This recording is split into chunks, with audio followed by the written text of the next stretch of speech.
Assalamualaikum warahmatullahi wabarakatuh dan salam sejahtera kepada muslimin dan muslimat, para penonton yang bersama kami pada hari ini dalam program anjuran pelajar subjek pemikiran kritis dan kreatif Universiti Sultan Azlan Shah di bawah bimbingan Ustaz Faizal bin Yusof. Saya Farahani binti Hamzan, moderator anda, dan insyaAllah saya akan bersama beberapa orang panelis hari ini untuk membincangkan tentang budaya berfikir dalam Islam. Sebelum tu kita perkenalan dulu dengan 3 orang panelis di hadapan saya, iaitu panelis pertama kita ada saudari Wan Siti Syafiah binti Mio Muhammad.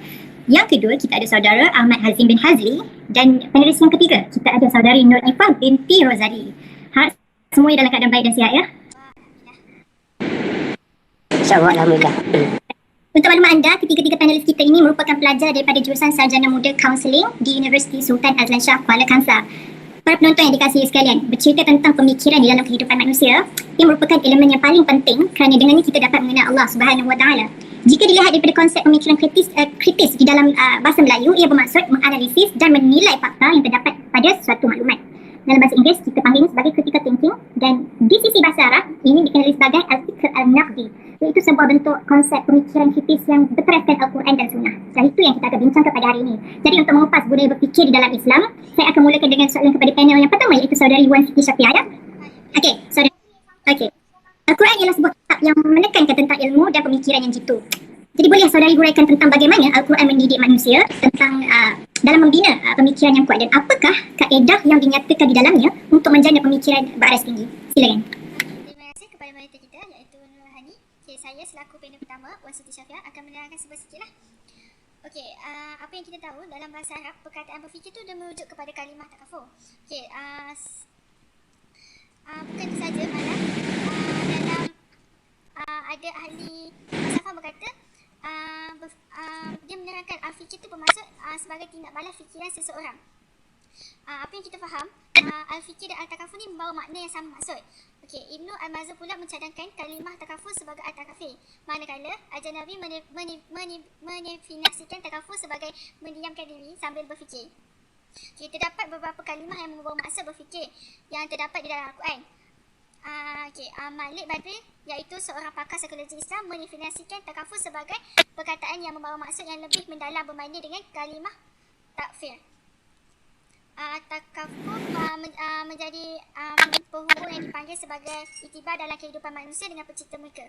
Oleh itu, tafakur juga boleh dianggap sebagai pemberi motivasi kepada orang-orang yang beriman untuk terus beriman kepada Allah. Okay, maksudnya berfikir ni dari segi boleh didefinisikan sebagai macam mana seseorang itu berfikir ke arah kebaikan. Okay, seterusnya hakikatnya Islam amat menggalakkan umatnya berfikir. Malik Badri berkata, 3 peringkat takafur iaitu memberi konsep kepada sesuatu idea atau maklumat, menumpukan perhatian terhadap sesuatu idea atau maklumat tersebut. Yang ketiga ialah membawa kepada pemikiran tentang Allah sebagai pencipta yang maha agung serta menghasilkan iman yang kuat. Okay, kat situ juga terdapat beberapa istilah yang digunakan dalam Al-Quran yang merujuk kepada makna berfikir. Antaranya ialah takafur, ta'alabuh dan takafur juga, dan yang tiga-tiga tu merupakan makna lain lah. Okey, manakala terdapat juga istilah asalnya sebagai panca ikrah, tetapi yang membawa umat Islam seperti berfikir. Antaranya ialah basharah, nazarah dan sa'ma'i. Okey, tafakur ni ialah memikirkan. Maksudnya ialah dekat sini kita boleh bincangkan, iaitu dia ada katakan bahawa aku tidak mengatakan kepadamu bahawa peneraan Allah ada padaku, dan tidak aku mengetahui perkara gaib, dan aku tidak juga mengatakan bahawa aku seorang malaikat. Maksudnya dia menerangkan kat sini dia bukanlah pemikiran yang gaib yang semua orang tak boleh berfikir. Dia adalah untuk kita berfikir ke arah kebaikan. Lebih macam tu tak? Okay, yang kedua ialah ta'aqqul, iaitu menggunakan akal. Ada istilah mengatakan, ada ayat mengatakan bahawa mengapakah kamu suruh orang lain berbuat baik sedangkan kamu melupakan diri sendiri, padahal kamu membaca Al-Quran kitab Taurat, maka tidakkah kamu menggunakan akal. Iaitu ayat daripada Al-Basarah 44. Okey, dekat sini kita jelas bahawa dalam ayat tersebut dia menerangkan yang itu kita ni kalau kita nak buat baik, kita kena berfikir kita dulu baru orang lain. Dekat situ dia jelas, dekat ayat ni, dalam ayat ni kita jelas dengar bahawa dia menyuruh kita buat baik pada kita dulu, lepas tu baru buat baik pada orang. Yang ketiga ialah tazkaru, mengambil penglihatan. Okay, firman Allah berkata dan dia dibantah oleh kaumnya. Dia berkata, apakah kamu hendak membantahku tentang Allah? Padahal sesungguhnya Allah tidak memberi petunjuk kepadaku. Dan aku tidak takut kepada malapetaka dari kamu yang persekutukan dengan Allah kecuali dikala tika melakukan sesuatu. Pengetahuan Tuhanku meliputi segala sesuatu. Maka apakah kamu tidak mengambil penglihatan itu? Ayat Al-An 80. Dekat sini dia menerangkan bahawa Allah tu adalah segala-galanya. Dia adalah Tuhan yang tak dapat kita berfikir dari segi manusia. Kita tak boleh berfikir macam mana Allah tu, macam mana bentuk dia, apa semua. Kita sebagai manusia, kita kena patuh perintah dia. Kita tak boleh melampaui batas pemikiran macam Allah ni makan ke tak, apa semua tak. Yang segala-galanya ialah Allah. Allah je yang mampu berfikir keseluruhan semuanya. Kita hanya ikut perintah apa yang telah disuruhkan saja. Itu yang menerangkan bagi ayat itu. Okay, yang ketiga ialah tadabbur, mempertimbangkan. Maka apakah mereka tidak memerhatikan Al-Quran? Kalau sekiranya Al-Quran itu bukan dari Allah, tentu mereka mendapat pertentangan yang banyak di dalam Al-Quran. Surah ayat An-Nisa 82. Okay, dekat sini dia menerangkan bahawa mempertimbangkan. Okay, apa yang kita tahu, kita apa-apa dalam kehidupan kita, kita berlandaskan Al-Quran. Al-Quran ialah rujuk yang terbaik untuk kita menuju ke jalan yang betul lah. Kalau kita terpesong dengan dengan ajaran yang lain, kita akan kembali dengan Al-Quran lah untuk sebagai rujukan kita yang betul lah, yang bawa kita ke arah kebaikan, yang ke arah.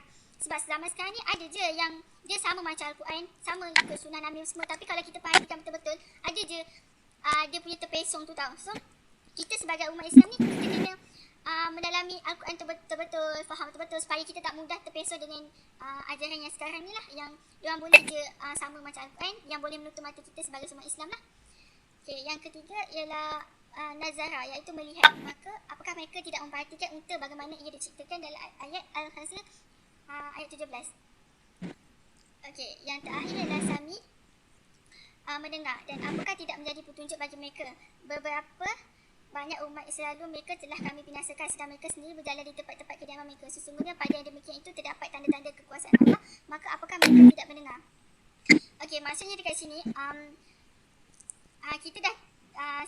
kita dah macam mana kita sebagai umat Islam, kalau kita melanggar larangan Allah apa semua, kita sebesikit dia akan beri kita macam dia akan buat kita jadi macam Allah tunjuk kita secara yang kita tak nampak kadang-kadang. Contohnya kita ada masalah, kita ada hati tak tenang, apa semua tu. Yang itu disebabkan kita tak taat kepada Allah. Okey, sedangkan benda tu yang kita kena sedar bahawa apa yang jadi sebenarnya ada sebab. Contoh kalau kita tak solat, lepas tu kita tinggal solat, lepas tu hati kita tak tenang. Sedangkan kalau kita macam marah, apa benda ni tak tenang semua ni, sedangkan menyebabkan hati kita tak tenang tu ialah kita tak solat. Itu Allah tunjuklah, Allah bagi kita secara tak nampak. Tapi kalau kita mendalami Al-Quran, mendekati Allah, kita dapat benda tu. Oh, punya kalau aku tinggal solat, buat hati aku tak tenang. Kalau aku solat, insya-Allah hati aku akan tenang. Usaha aku semua dipermudahkan. Itulah. Okey. Akhirnya kita masuk kepada unsur-unsur kemahiran berfikir secara kritis dan kreatif.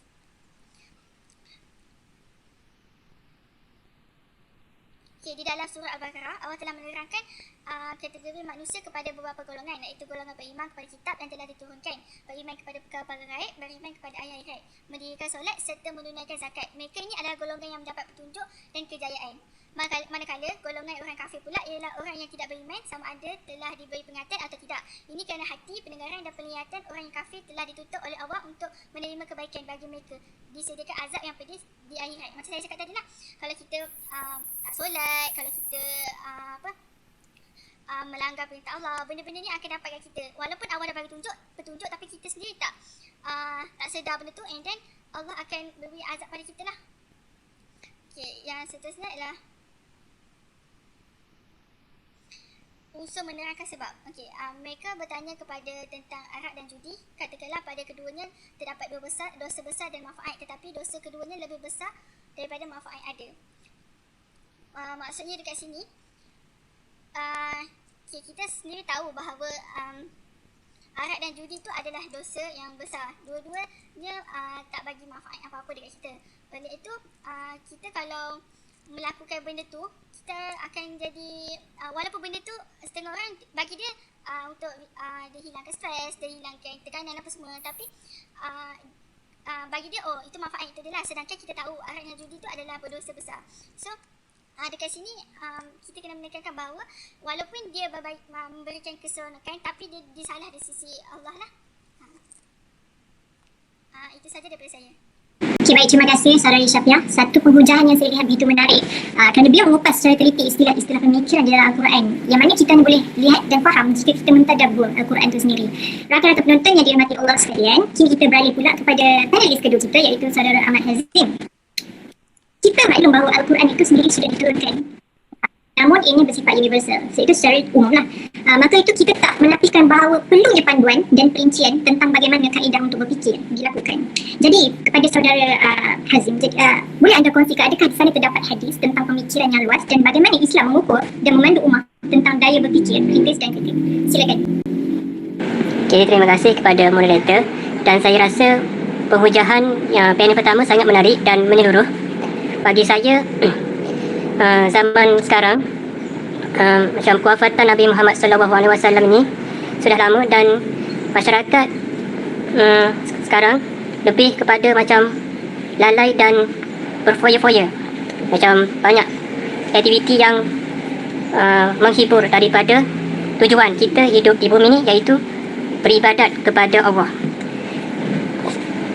Sehubungan itu, macam hadis ada mengatakan dari Ibu Hurairah radhiyallahu anhu berkata bahawa Rasulullah sallallahu alaihi wasallam bersabda, "Bersegeralah kalian beramal sebelum datangnya 7 perkara, iaitu apa yang kalian tunggu selain kemiskinan yang melalaikan, atau kekayaan yang menyombongkan, atau sakit yang merosak tubuh, atau tua yang melemahkan, atau kematian yang cepat, atau dajjal." Maka ia adalah seburuk-buruknya makhluk yang dinantikan ataupun kiamat. Padahal hari kiamat itu adalah saat yang terbesar bencananya serta yang terpahit deritanya. Hadis ni mengatakan bahawa sebagaimana kita tahu, umat Nabi Muhammad ni adalah umat akhir zaman, dan kewafatan Nabi Muhammad tu sudah lama, dan kita ni semakin ambang kepada hari kiamat.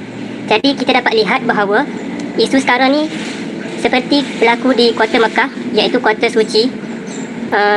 Bangsa-bangsa Arab sendiri iaitu mereka dengan hiburan muzik dan tarian yang boleh menjatuhkan imej agama Islam tu sendiri.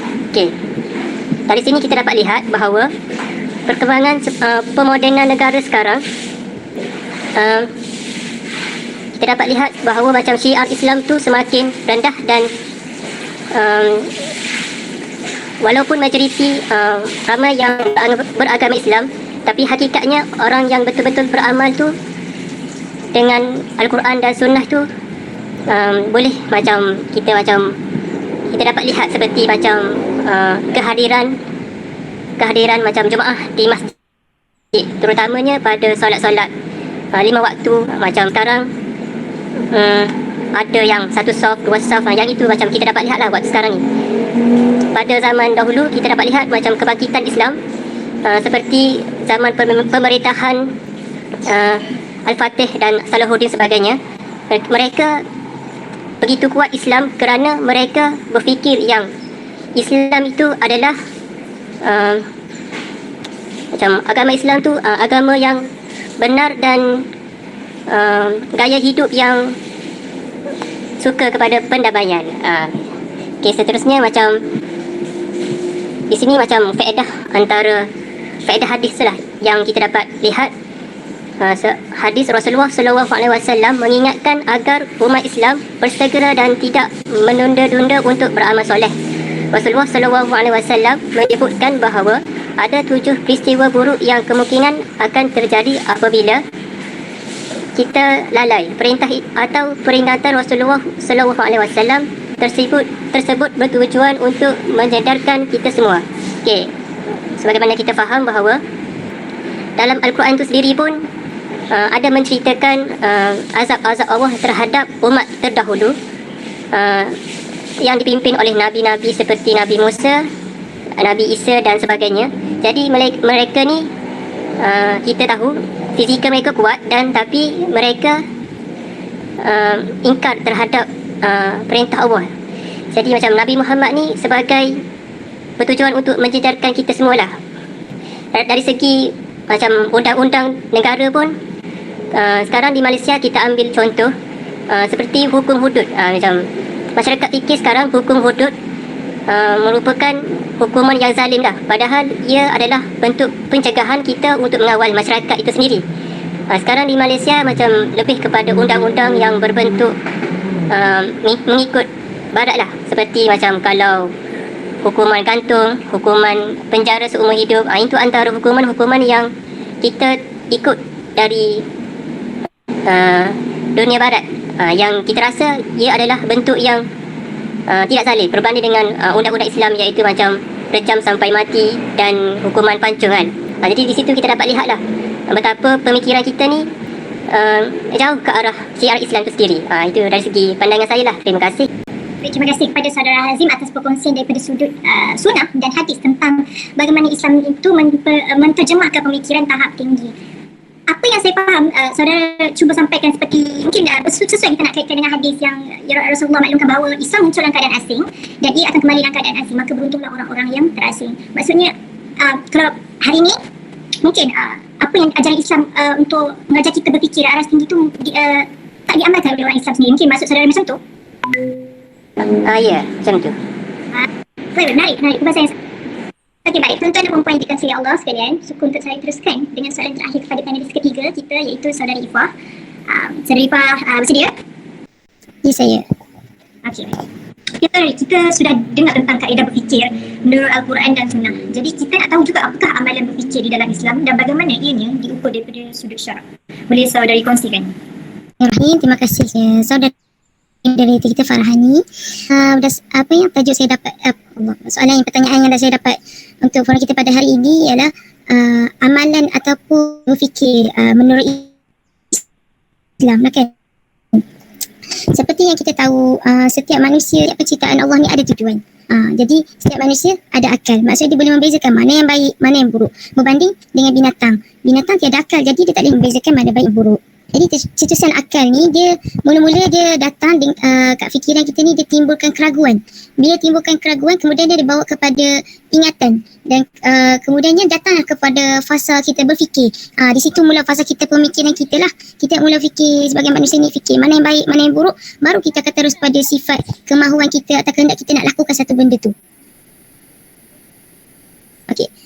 Jadi saya nak tekankan kat sini, bila kita akal manusia dapat beza baik buruk ni, kita sebagai seorang Muslim lah perlu menjaga akidah dan keimanan kita, pentingkan kita punya keselamatan fitrah dan pemikiran kita. Sebab dan ni kena hati-hatilah, dia akan mungkin akan membawa pada yang membawa agama dan hati kita dari syubhat dan fitnah. Sebab kita tahu, macam kita tahu, hati ni dia lemah dan syubhat ni boleh menyambar kita.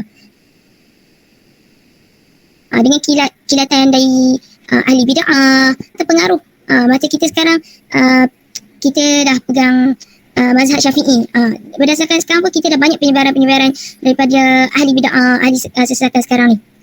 Jadi walaupun menurut kadang macam kita nampak orang benda-benda baru lah, benda-benda baru, benda yang belum macam mana, belum terbukti sebenarnya, kita pun jadi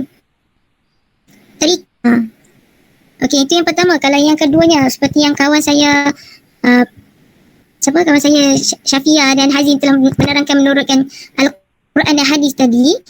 Jadi betul, Islam ni dia dah ambilkan sumber pemikiran ni daripada jadi Islam ni dah menjadikan akal dan pemikir kedudukan yang kita nampak dalam banyak ayat lah dalam Al-Quran yang disebut lakum taqilun, agar mereka berfikir, liqaumin yatafakkarun, bagi kaum yang berfikir, liqaumin yafqahun, bagi kaum yang memahami. Dari situ Allah telah mengajak kita untuk bertafakur pada Al-Quran dalam surah As-Saff. Yang bermaksud ini adalah sebuah kitab yang kami turunkan kepada kaum dengan berkah supaya mereka memperhatikan ayat-ayatnya dan supaya mereka dapat mempelajari dapat pelajaran orang-orang yang mempunyai fikiran ni. Okey, seterusnya selain itu juga Allah Subhanahu Wa Taala telah berfirman untuk kita mengajak memikir tentang makhluk-makhluk ni. Ke-8, kalau kita berfikir, kenapa? Apa tujuan kita difikir? Allah SWT. Apa tujuan kita dijadikan sebagai manusia? Sebab Allah tak jadikan langit dan bumi ni tanpa tujuan yang benar. Dan waktu yang ditentukan, macam kita tahu ada waktu siang, ada waktu malam. Dan seterusnya juga Allah juga mencelalah para ahli neraka di mana mereka tidak memanfaatkan akal mereka. Dalam surah Al-Mulk ayat yang ke-10 Allah telah menyebut wa qalu law kunna nasma'u aw naqilu ma kunna fi ashabis sa'ir. Dan mereka berkata sekiranya kami mendengarkan atau memikirkan, nescaya tidaklah kami termasuk penghuni-penghuni neraka yang menyala-nyala. Okey, dekat Allah dah telah sebutlah di mana orang kata orang yang akal dia orang ni, akal yang Allah bagi secara, orang kata manusia ni datang ke bumi ni secara suci, secara bersih. Tapi bila kita dah dapat akal, kita boleh berfikir, kita tak manfaatkan akal kita tu, Allah dah telah menceritakan azab pula akan datang. Bila dia, jadi seperti yang awal tadi sahabat saya Syafiah ada merupakan juga ibadah Allah. Dia mengingatkan kita bahawa ciptaan langit, bumi yang bersilih malam dan ganti ni, dia menunjukkan tanda-tanda orang yang berakal, orang yang sentiasa mengingatkan Allah. Tak kira dalam keadaan dia berdiri ke, dia berduduk ke, dia berjalan ke, dia akan sentiasa, especially dia orang fikir ni, dia akan sentiasa basahkan lidah dia dengan zikrullah. Okey, itu daripada berdasarkan Al-Quran. Seterusnya berdasarkan Syekh As-Sa'd juga ada mengatakan terdapat tanda-tanda kekuasaan Allah ni yang menjadikan kita ni para pemikir menjadi puas, dapat menarikkan hati-hati orang yang jujur, dapat menuntut ilmu yang jernih, yang orang kata tak ada batasan lah. Kita ni sebab ada pemikiran yang luas kan, tak ada batasan, kita boleh fikir macam-macam, cuma kita nak menentukan benda baik dan buruk saja. Jadi secara kita manusia ni kenalah manfaatkan akal yang Allah bagi. Okey, kemudian Allah juga ada memberikan kita ni sifat ulul albab, maksudnya orang-orang yang berakal. Macam saya terangkan tadi, ada Allah macam setiap apa yang kita buat ni, orang yang ada akal ni, setiap apa yang kita buat ni, dia akan sentiasa memikirkan Allah. Macam contohlah yang kita nampak, Islam ni telah memudahkan kita, especially waktu solat. Okey, kalau kita tak boleh solat berdiri, Islam telah memudahkan kita untuk solat duduk. Tak boleh duduk, kita boleh baring. Dan kita dah nampak susunan tu. Maka kat situ akal kita yang perlu dipergunakan waktu tu. Okey, secara simpulannya, kita lah umat Islam lah, kita kena memanfaatkan akal kita, manfaatkan apa yang ada di kita, penciptaan Allah jadikan diri kita ni. Kalau boleh kita gunakan gunakan anugerah yang berfikir tu, kita bina idea-idea yang baik, yang bernas secara kritis dan kreatif, dan kita manfaatkan bersama dengan manusia yang lain. Okey, sampai situ saja, saya serahkan kepada moderator kita. Okay, terima kasih kepada panel yang ketiga. Saya suka dengan penerangan dia tentang bahawa pemikiran sihat tu sebenarnya adalah berasaskan pada pertimbangan akal yang sihat dalam keputusan, betul? Okey, ini menunjukkan dalam Islam sangat menekankan umat berfikir dengan sihat, dalam keadaan sihat, berfikir dengan sihat. Jadi pemikiran aras tinggi ni harus sentiasa dalam kerangka yang diajarkan Islam, agar kita tak salah berfikir. Yang mana kalau kita tak dipandu dengan betul, pemikiran kita ni boleh memberi kesan terhadap iman dan juga akidah kita.